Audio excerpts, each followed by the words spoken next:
Good morning. Welcome back sa ating YouTube channel. Ito, kararating lang natin dito sa bundok, guys.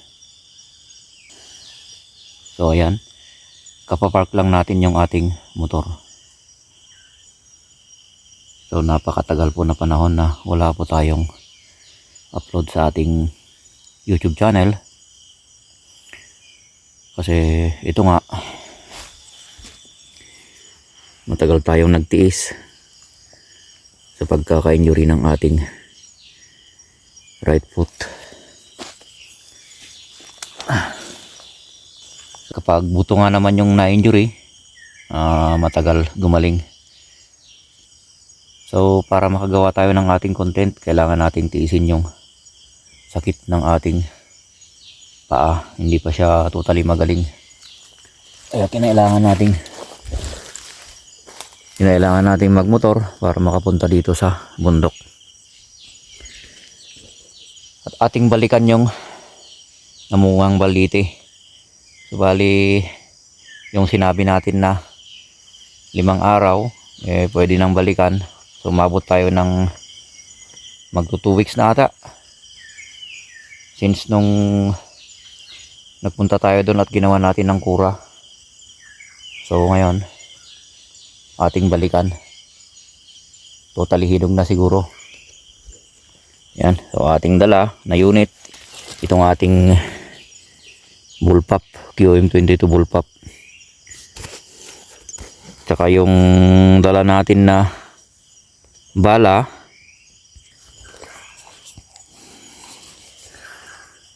Ayan, yung dala natin na islag.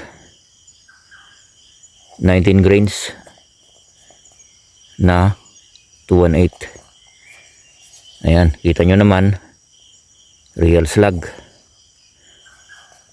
Ayan, shout out kay Sir Mark Oliver Torres Real.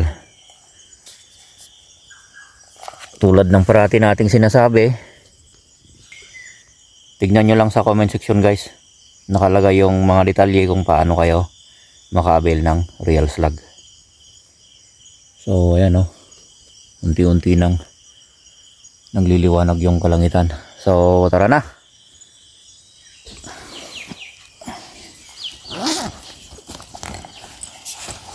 Tara na para makapag-hintay tayo doon ng mas maaga. Kung may punay o alimukon o kudab o wild chicken, so kahit na ano dyan, basta yung mga primary target lang natin yung ating titirahin.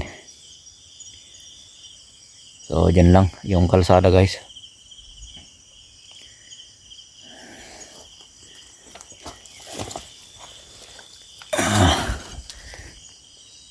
Pwede nating iwan sa gilid ng kalsada yung motor natin, pero so mas safety, guys, kapag pinunta natin dito sa may mga kakahuyan. Okay, so let's go. Mamaya ulit pag nandun na tayo sa mismong puno ng balite. So bago natin makalimutan, sa mga nanonood dyan na hindi pa nakapag-subscribe, sa mga bago pa lang sa ating YouTube channel, hopefully makapag-subscribe kayo. At kung sakaling nagustuhan nyo yung content natin, click lang po ninyo yung notification bell para always updated kayo sa ating mga upcoming upload. At para naman po sa mga reaction nyo, i-comment lang po sa ating comment section dyan sa baba. Okay, so let's go.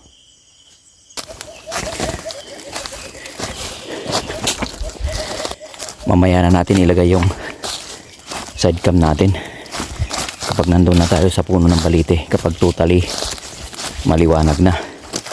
Hopefully huwag kayong bibitaw at masamaan niyo ako sa ating content sa araw na to, kasi matagal na wala tayong upload. Ayan, at nagliliwanag na yung kalangitan, pero makulimlim lang, guys.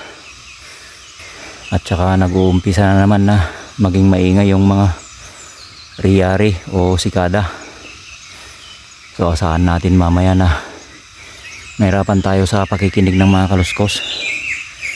Kasi ang daming tracks ng wild chicken. Tsaka may nabulabog tayo dyan kanina sa baba na wild chicken.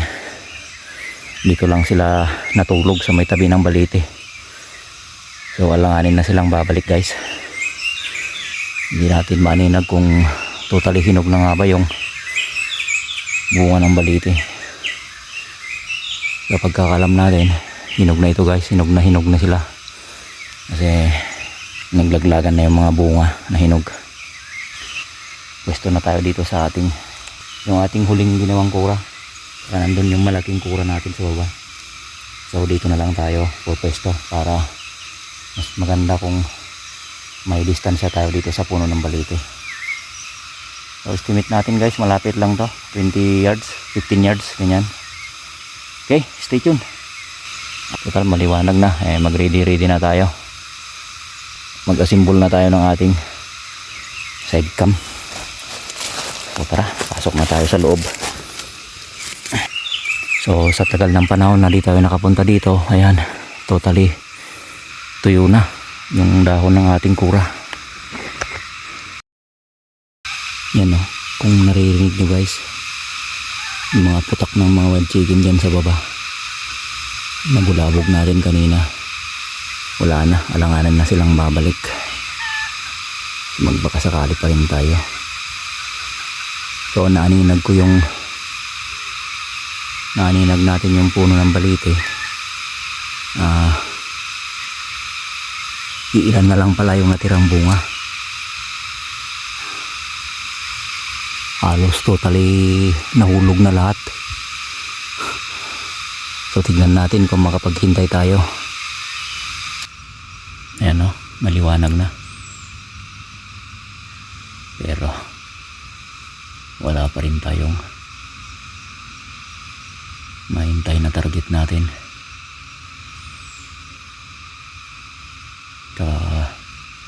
Kunti na lang pala yung natirang bunga ng balite guys. Kasi ito nga, matagal bago natin ulit na balikan. Ayan, naka-ready na yung side cam natin. Okay, so maghintay tayo hanggang mamaya guys. Hopefully hindi uulan kasi makulimlim. A few inches later.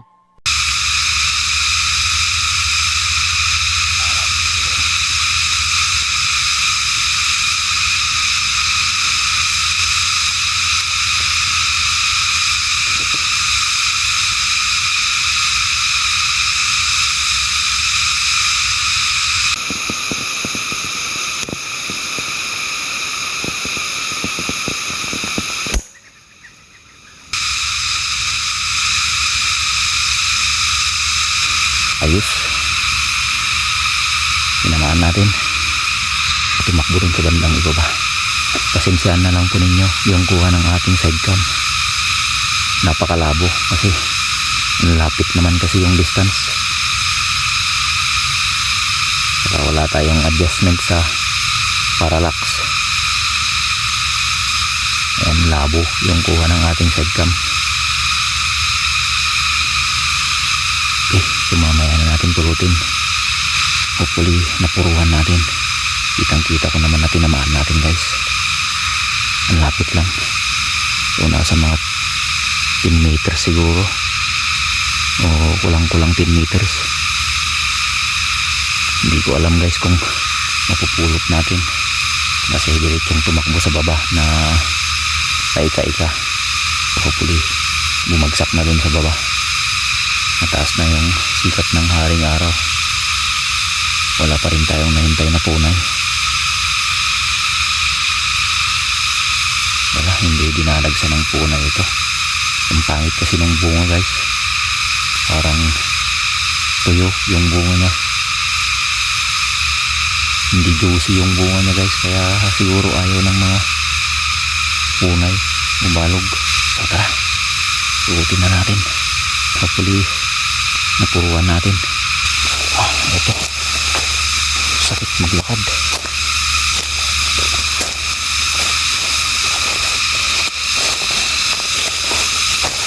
Bale dito ko lang tinira guys. Yun na yung kura natin. Tapos dito siya tumakbo.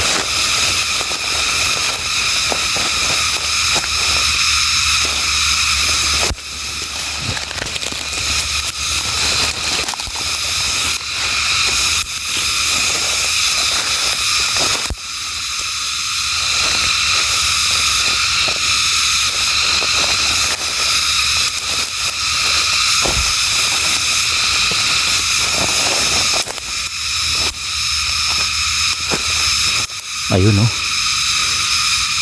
Doon. Ayos. Kala ko hindi natin napuruan.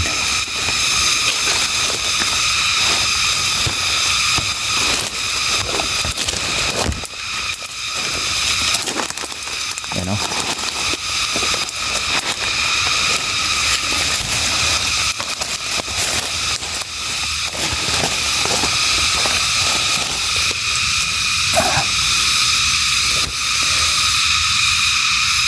Alright.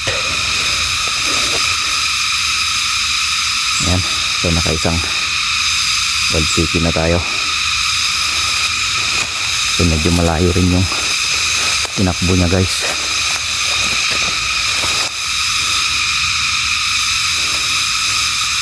Hanggang doon sa baba. Tapos dito natin tinira kanina. Ay ko. Daming tinik.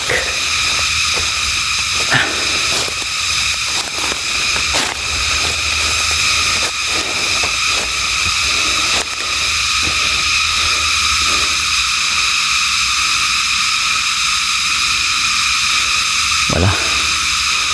Tagilid tayo dito sa baliting ito ng punay. Hindi ganong dinalagsan ng punay ito guys.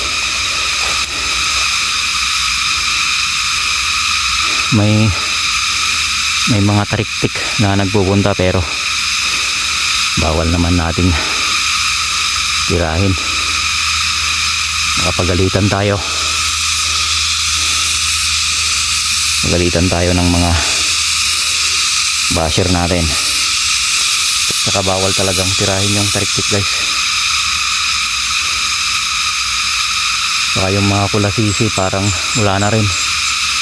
Nagsawa na siguro sila sa bunga ng baliting ito kaya ang daming nahulog. Okay, balik tayo sa ating kura. Ayos. Okay, so nakaisang wild chicken na tayo. Anong oras na kaya?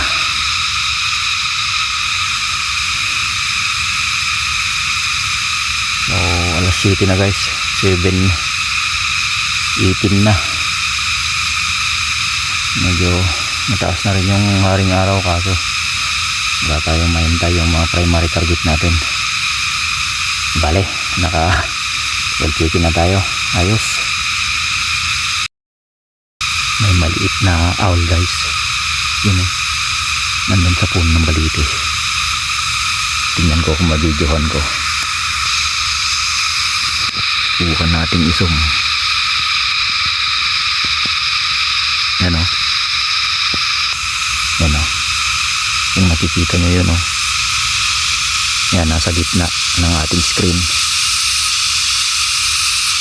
Yan o, yung maliit na owl.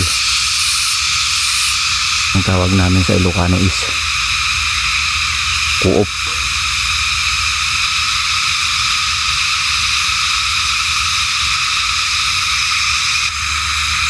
Yun o, lumipat yung maliit na owl sa baba.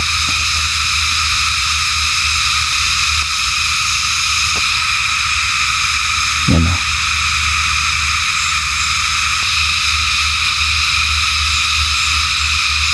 Pasado alas 8 na guys. Wala pa rin tayo nahintay na unay o balog. So yun lang, hanggang na sa isang wild chicken lang tayo. Mamaya uwi na tayo kasi baka maaga yung ulan. Although kahit meron yung araw, baka maagang babagsak yung ulan, mababasa tayo. Malalamigan na naman itong tuhod natin. Masakit. Sakit pa rin guys kapag nangawit sa pagka-upo natin na matagal. Kumikirot, parang arthritis. Yung napapansin ko yung maliit na kwago guys, kanina pa oh.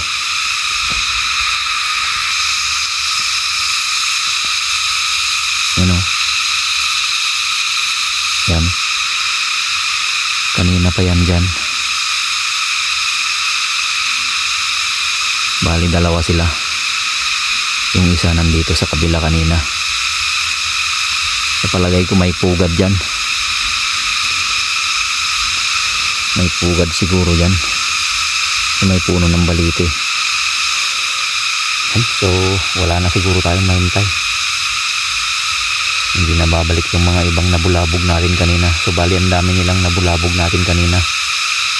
Medyo madilim pa na nagpunta tayo dito. Nabulabog natin dyan sa baba kanina nung dinaanan natin. Buti nga may bumalik pang isa.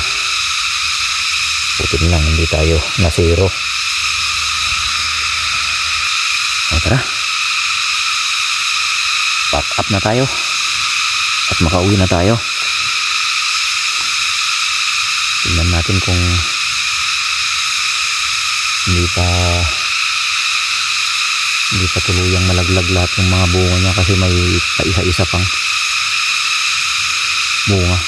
Pero sa palagay ko pwede pang bantayan to sa susunod na araw. Mga 3 days pa siguro to. Tingnan natin kung makabalik tayo dito guys. Kasi marami kasing talagang wild chicken, lalo na yung nabulabog natin kanina, ang dami nila. So tignan natin kung makabalik tayo sa mga susunod na araw. So tara, pakat na tayo, makauwi na.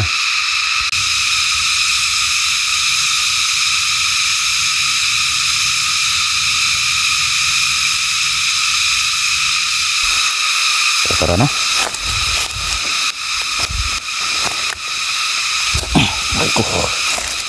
Kanina yung sinasabi ko na maliit na kwago na hindi maalis dito sa malapit sa puno ng balite,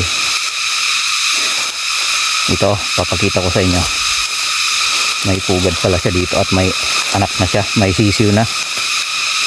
Ito sa butas ng punong kahoy na katabi lang ng punong balite. Yan o. Yan, may sisiw na siya dyan. Oh. Kaya pala hindi maalis. May sisiw pala. So tara, para hindi magtampo yung magulang niya. Umaga yung uwi natin guys. Kasi baka uulan mamaya. Babalikan ko to guys. Sana mabalikan natin within 3 days. May mga pa isa-isang bunga pa naman. So kailangan natin tiniis yung sakit ng paa natin. Ang hirap maglakad pag ganitong medyo pababa yung daan. Dahan-dahan lang tayo. Yan, sa mga matagal na nag-abang sa ating content, ito yung nangyari sa atin kaya hindi tayo madalas nag-upload ng ating hunting video guys. Upo muna ako. Sakit talaga yung paa ko. Yung mga nanatili sa ating YouTube channel, maraming salamat. So kaya matagal maubos yung sponsor sa atin ni Sir Mark na islag, kasi ito nga, pag nagpunta tayo ng bundok, madalas mga 2 putok, 3 putok lang tayo o isa, kaya matipid tayo sa islag. Saka din naman natin ginagamit sa mga maliliit na target. Ayan. Maraming salamat po ulit. At magandang araw sa ating lahat. Bye bye. God bless and peace out.